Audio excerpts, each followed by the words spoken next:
কিচ্ছু কিচ্ছু বলার নাই, কিচ্ছু বলার নাই।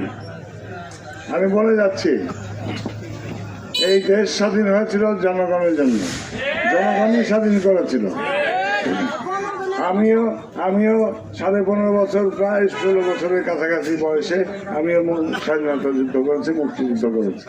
ঠিক আছে, এই জন্য না, আমার মানুষের জন্য।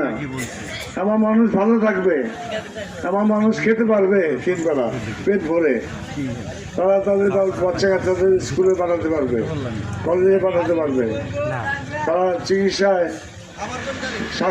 স্বাস্থ্যসেবা পাবে, পরনে কাপড় পাবে। এইসব বিষয় নিয়েই তো মূলত আমরা স্বাধীন করেছিলাম।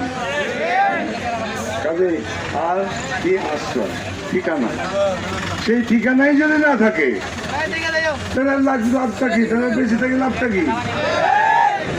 কাজেই এই কাউকে ঠিকানাবিহীন করতে দেওয়া যাবে না, ঠিক আছে? কারণ আমি কিন্তু এই ফাও কথা বলি না, আমি যা কিছু বলি সেটা আমি রক্ষা করার চেষ্টা করি, এবং আমি আমার কথাগুলো উপরে আল্লাহর উপর ভরসা রেখে